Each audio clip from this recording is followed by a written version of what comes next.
Hi, my name is Lee Ling. I'm the head of Fintech business development for Amazon Web Services in ASEAN.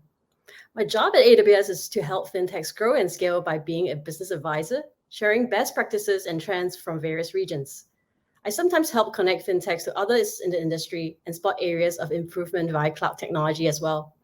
I'm honored to be speaking on this topic of how any startups can be a fintech in this day and age. Essentially, I'll be talking about the trend of embedded finance and share some interesting use cases we are seeing today. I'll give some tips on how you should think about or experiment in this space if you're a non-fintech startup.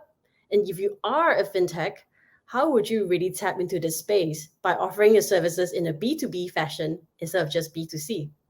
This is a topic that's really exciting for me, and I hope that you feel the same as well. So let's get right in.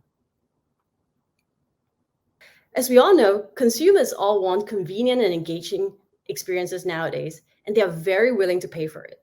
There are many examples of this in the market right now.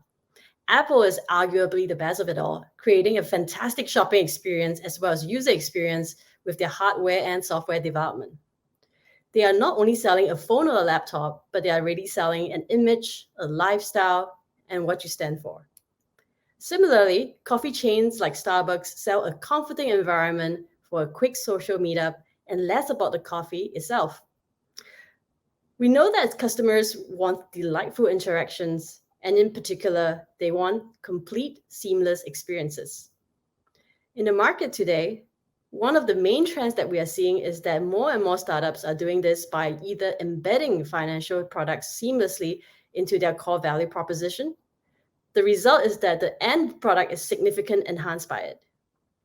It is also important to know that it is not just about startups being tech-driven or more risk-taking. It is about finding opportunities to combine data, processes, and capital in ways that engage the customer. And startup companies are well positioned for this.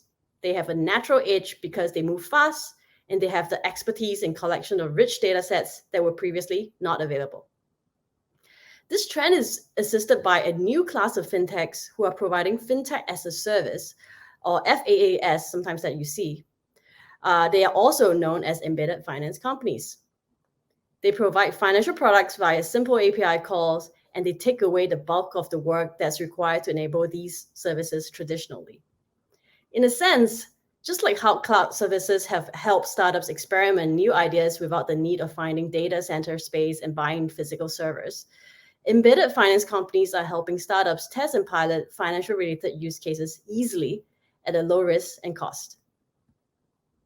There are many examples of how embedded finance is being implemented, so let's talk about some of them here. The first group of examples involve non-fintech startups and how they have partnered with embedded fintechs to increase the value that they bring to their customers. For example, we have seen payroll management companies partner with embedded fintech companies to offer payday loans or advancement of salary to full-time employees. In such a case, an HR company which normally works on a per-head subscription model suddenly has a new exciting revenue stream in terms of lending. A second example is chat apps. We communicate with our loved ones via messages daily, and very often we need to transfer money between family and friends as well.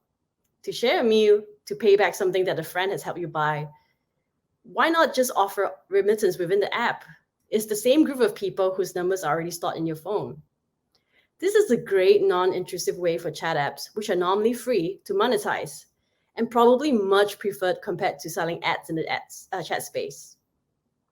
Lastly, we are of course all familiar with ride-hailing startups building out their super app vision to embed financial services within the app so that they are not only used when you need a car, but also when you buy something day to day.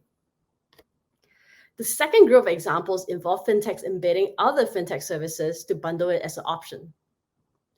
We have seen payment card fintechs offering investment services, and an example is Acorns, which is based in the US. The use case is that they will partner with an investment tech firm to help you invest in merchants that you frequent the most. The assumption is that if you buy a coffee from a coffee chain every day, you're probably a fan of the chain and you might be interested in being an investor in the stocks as well. They essentially combine the user transaction data that they get as a payment card and provide this additional to you as a service. We also see some insurance companies offer debit cards as well. For example, Sing Life, where the use case is that they actually allow you to utilize a portion of the money that you will be able to get with your investment-linked policy or ILP early. This is great. Insurance companies traditionally have very limited interactions with their customers at the moment when they buy the policy and when the policy finishes and the money is released. Instead of having just these few interactions with your customers to get to know them, they are now involved in their daily lives with the card, and they even get transactional data on how the customers spend the money. This data could then be fed into the possibility of offering other kind of products such as life insurance as well. Lastly, one of the more innovative use cases that we are seeing is crypto exchanges. We see one good example in Crypto.com, which is a centralized exchange offering payment cards. The rewards, instead of miles and points, are in native tokens. That is win-win because the crypto companies can ensure that their tokens are utilized, and the customers love it too because there is a probability that these tokens could increase in value instead of being a stagnant points that is required later on to redeem something. So as you can see, there are many, many possibilities out here, and it is not only applicable to non-financial startups. The world is your oyster, and I'm excited to see so many creative use cases in the market. You might think, how big and real is this trend really? I would say that opportunity is huge. Based on various research, the embedded finance industry is expected to be worth $7 trillion globally by 2030. One of the most common use cases in this area is an e-commerce marketplace embedding Buy Now, Pay Later or BNPL service in their shopping cart. And that's also because as much as 74% of millennials in the United States have shown an interest to use it, especially when it's integrated into the checkout experience and offers an effortless experience. In related note, if startups can offer personalized financial offers to its users, a survey has said that 40% of consumers would be willing to share their personal information directly via the same app so that they don't have to take another hop to get this financial service. All these statistics really show that consumers are actually open to acquiring financial products offered to them by non-financial fintechs because the convenience they get is being valued over here. It also means that this is yet another avenue for these non-fintech startups to engage the customers, provide delightful experiences, and strive towards becoming more entrenched into the customers' lives.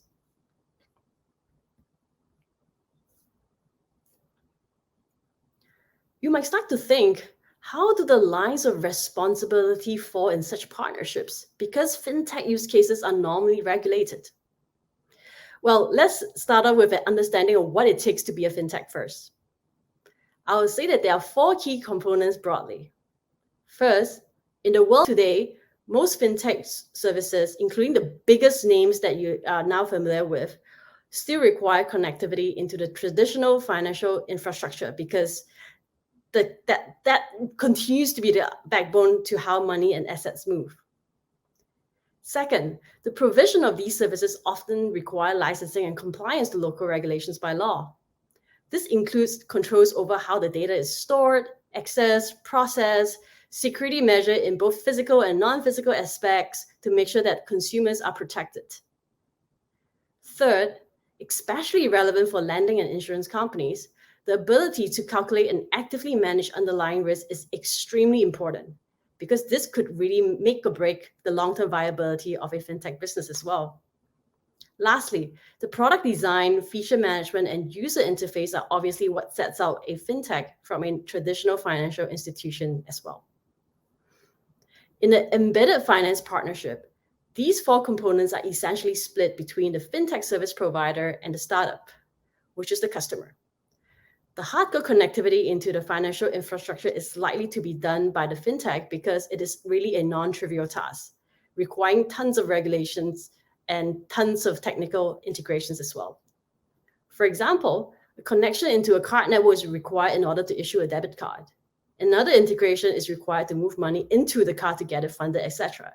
Then on, we see a mix of allocation in terms of responsibilities. Some startups have the license but do not wish to operate the tech, and while some startups do not have the license but depend on the fintech to provide the regulated activities as well. And on the topmost layer, obviously, it comes to product management and how the customer actually acquires and interact with the product. And that layer is most likely to be under the startup's control. You might start to realize, wait a minute, this sounds too familiar. Isn't this just white labeling? Well, yes, it is similar in the sense that it tries to achieve the same outcome, but they are not the same. I would say that white labeling is a more suitable description for an Air Miles credit card that we're all familiar with. An Air Miles loyalty card is a service, quote unquote, provided by the airline from a consumer's perspective. It is essentially marketed by the airline itself. I think most of us will have seen pamphlets for signing up one of these cards in the check-in or checkout counter at the airport or during the flight itself. Technically, the product is actually offered by an underlying financial institution and not by the airline itself. So this is really a case of white labeling. It is a way for airline to engage customers on a daily basis.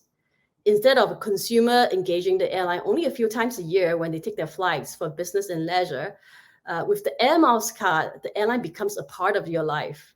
It sits in your wallet, the branding on the logo gets seen daily, and it can be used to pay for payments. So you actually see them quite a few times a day.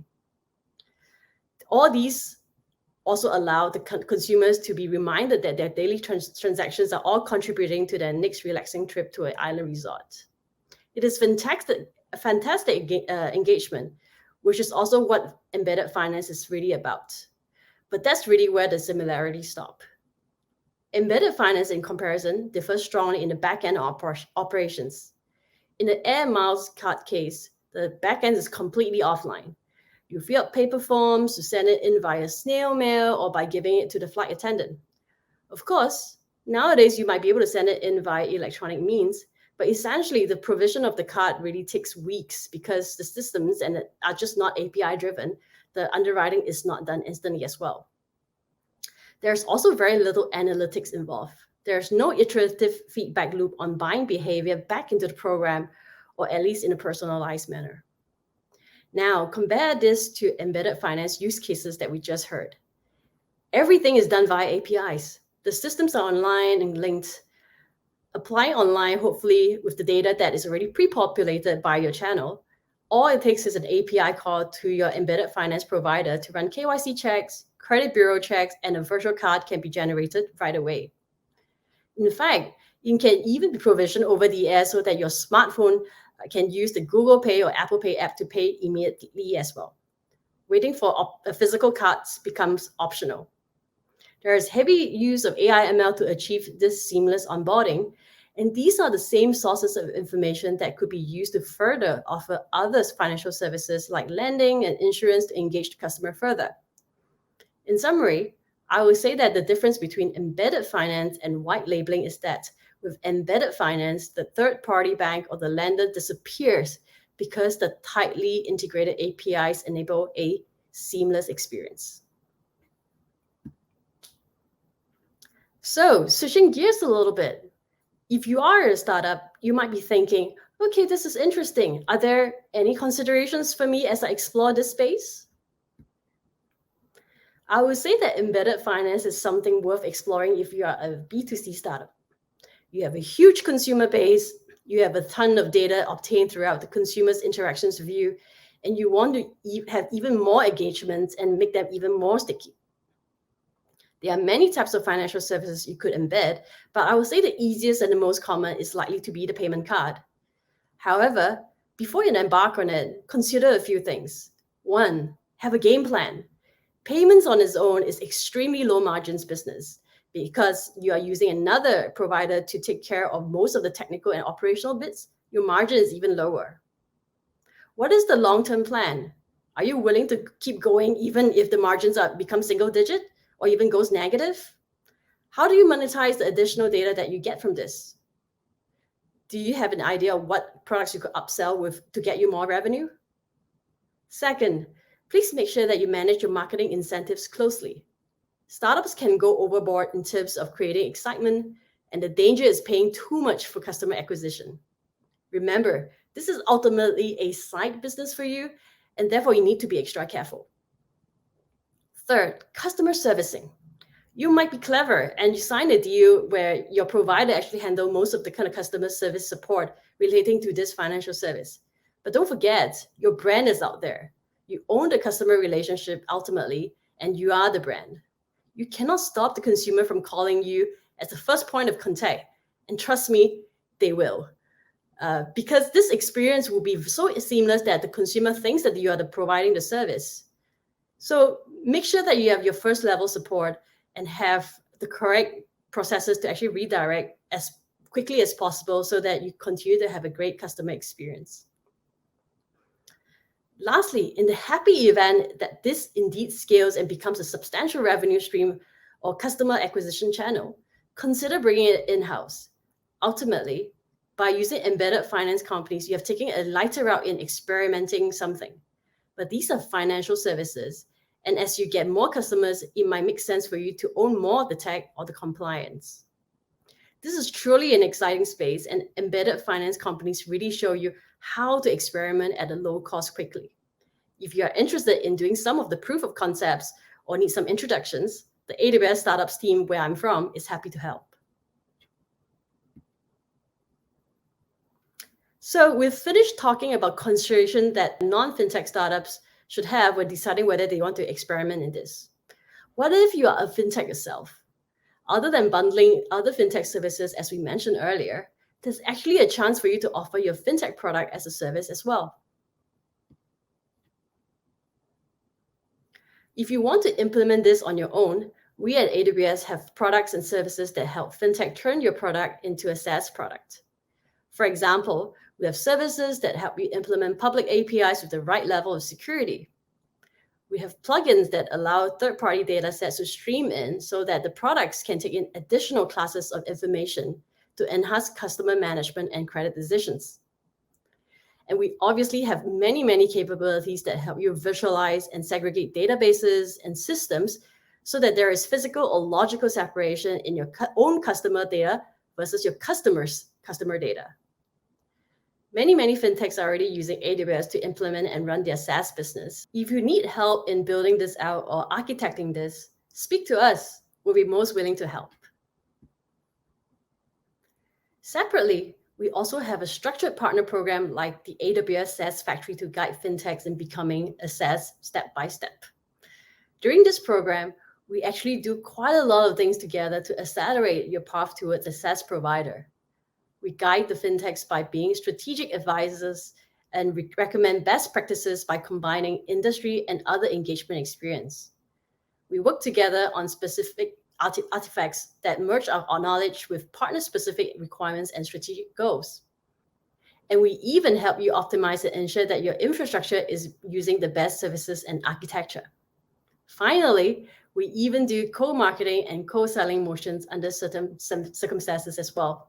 I have some statistics here, but essentially, fintechs were able to reduce the time to develop a minimum viable product or MVP by 30 to 50% to an average of only 12 months by relying on AWS tools to handle data, storage, and compute through the development cycle and facilitate seamless integration of features through API. They are able to launch in multiple locations easily, utilizing different AWS regions, reducing time to availability. We also help them obtain significant efficiencies across their engineering and development teams via container tools and managed services as well. Essentially, we do all these to make sure that we improve your time to value. Summarizing over here, I have a few key takeaways for you as you leave this session. The mode to embed financial services into your product is lower than before. The advent of APIs have made these partnerships so much easier and so much more intelligent, much better than the air miles card that we're used to. Startups are creatively embedding financial services to enhance the engagement, loyalty, and also create upsell opportunities. If you are a B2C startup, try it out. It could be a low-risk experiment due to the SaaS nature of these offerings. If you are fintech, exploring SaaSifying your products and services. And AWS has programs to help both startups and fintechs in their embedded finance journey. That's really all I have for you today. Thank you so much for your time. And remember, you can always reach out to me at lchow@amazon.com. Thank you and have a great day.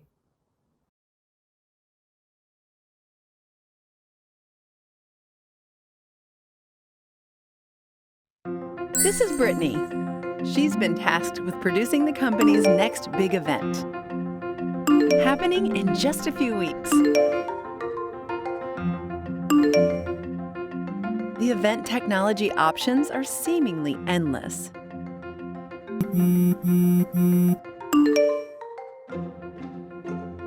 Until she found the perfect platform to engage and delight attendees. This is Excel Events, a virtual and hybrid events platform that has all of your must-have features in one place. From connecting attendees to brand exhibitors, seamless networking functionality, and custom ticketing options, you can manage the event ecosystem all from one place.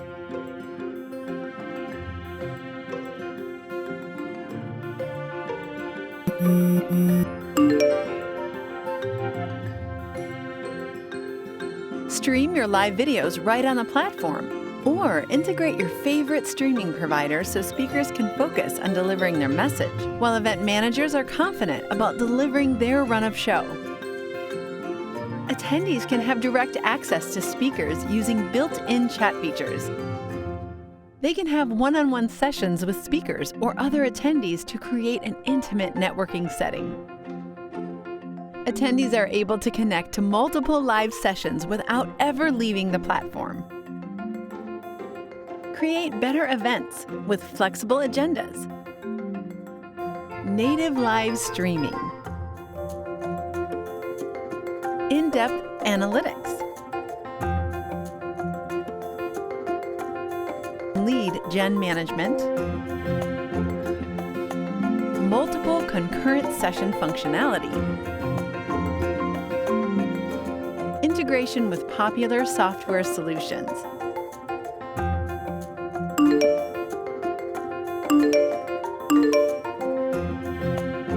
Learn more about Excel Events by visiting excelevents.com. Try it for free today and change the way you see events. Your customers have bills to pay, essentials to buy, and services to hire. Make it secure, reliable, and hassle-free for them with PayMaya. PayMaya's payment solutions have you covered because now you can accept all kinds of cashless payments any way you do business, whether it's in-store, delivery, via mobile app, on your website, or even without a website. Plus, you can monitor your business growth on a single dashboard. Nandoon ka at my lowest. Nung isa-isa na wala mga customers ko. Nung akala ko, pasara na shop ko. You gave me hope when all seemed dark and when I was lost. You encouraged me to look beyond, to go beyond, to focus on my family, friends, and blessings despite it all. Lahat yun, naitawid ko kasi nandyan ka sa tabi ko, nagpapaalala na kaya ko. So ngayon dahil sa'yo, mas matapang na ako to face any challenge. And now I realize what matters most. So thank you. Thank you for being there for me through everything. Nagbago man ang mundo, alam ko, kaya ko na harapin ang araw-araw na walang takot. Kasi you are just right by my side. And I can always count on you. Kaya salamat, ikaw talaga ang BFF ko.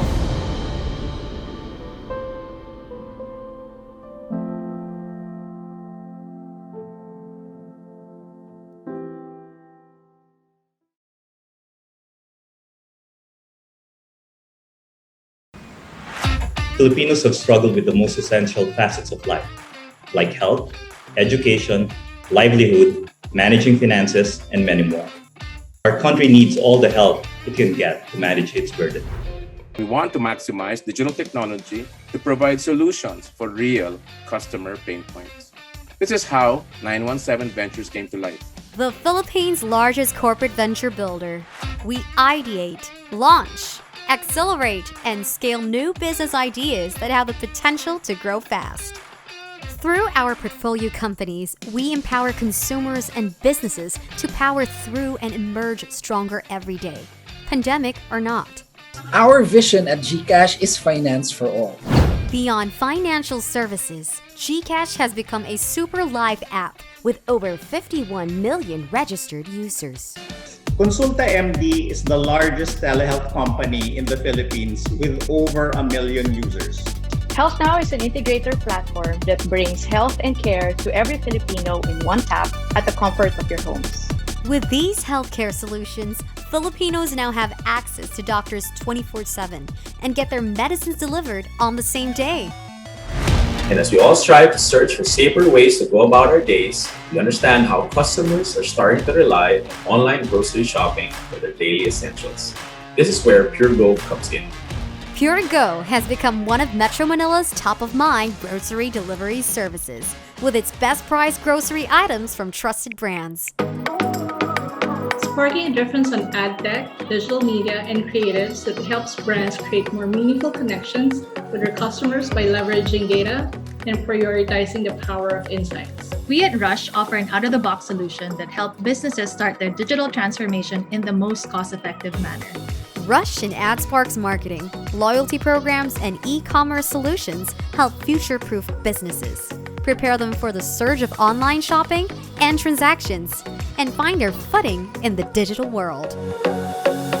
917 Ventures continues to offer innovative solutions with the addition of 2 more portfolio companies. Enkiro, with its suite of artificial intelligence-powered products, and M360 with its multi-channel communication services. Our secret? We innovate for the people, not the prestige. We ideate opportunities, launch solutions, accelerate lives. We are committed to build more ventures to further accelerate the country's digital transformation. The future is now. The future is us. We are 917 Ventures.